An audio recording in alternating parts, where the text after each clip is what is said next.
একটা মানুষ কতটা অভিনয় করতে পারে সেটা সুস্মিতাকে দেখলেই বোঝা যায়। আর কত নাটক দেখবো জানি না, আর কত অভিনয় দেখতে হবে জানি না।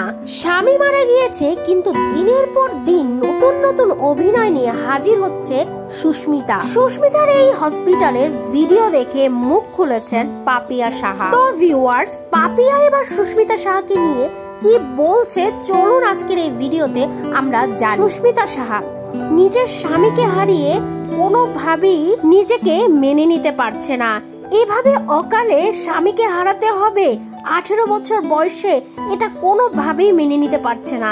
সুস্মিতা সাহার এমন বক্তব্য যে এত অল্প বয়সে কেন আমার ভালোবাসার মানুষটাকে হারাতে হলো তার মায়ের কারণে।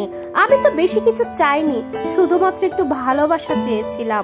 পলাশ তো আমার জীবনের প্রথম ভালোবাসা ছিল, আমার প্রথম প্রেম ছিল পলাশ। আমি তো সারা জীবন তার সাথে সুখে সংসার করতে চেয়েছিলাম, কিন্তু কেন আমাকে একা ছেড়ে সে চলে গিয়েছে। জীবনের শুরুর দিনই তো সে আমাকে কথা দিয়েছিল সে কোনোদিন আমাকে ছেড়ে চলে যাবে না, তাহলে কেন এখন আমাকে একা ফেলে এভাবে চলে গিয়েছে। এই কথাগুলো এই হসপিটালের বেডে বসে মাঝে মাঝেই জ্ঞান হারিয়ে ফেলছে, আবার উঠে এই কথাগুলোই বলছে। হসপিটালে ভর্তি অবস্থায় কিছুক্ষণ পর পর জ্ঞান হারিয়ে ফেলছে, আবার জেগে উঠলে পাগলের মতো আবল তাবল করে পলাশকে খুঁজছে চারদিকে। আর এই সব ভিডিও যখন সোশ্যাল মিডিয়ায় ভাইরাল, তখন এগুলো দেখে পুরো ক্ষেপে গিয়েছে পাপিয়ার পরিবার, অর্থাৎ তার শাশুড়ি এবং তার স্বামী, তার দেবর, সবাই যেন কোনোভাবেই সুস্মিতাকে ক্ষমা করতে পারছে না। তারা দায়ী করছে সুস্মিতাই তার ছেলের মাথা খেয়েছে, তার মৃত্যুর জন্য সুস্মিতা দায়ী।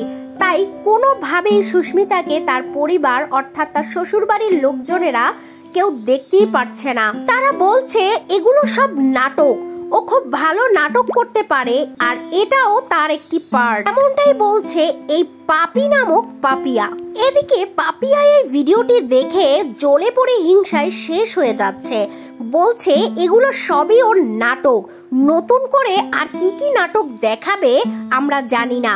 স্বামী বেঁচে থাকতে তো 2 আনারও মূল্য দেয়নি, এখন মরে গিয়ে কান্নাকাটি করে পলাশকে যদি সত্যি ভালোবাসতো তাহলে কি পলাশ এত বড় একটা ডিসিশন নিত? ও কি পৃথিবীর মায়া ত্যাগ করতো? পাপিয়া আর সুস্মিতাকে উদ্দেশ্য করে বলে এইসব নাটক এবার বন্ধ করো। তো ভিউয়ার্স, আপনাদের কি মনে হচ্ছে সুস্মিতা কি সত্যি এতটা খারাপ অভিনয় করছে?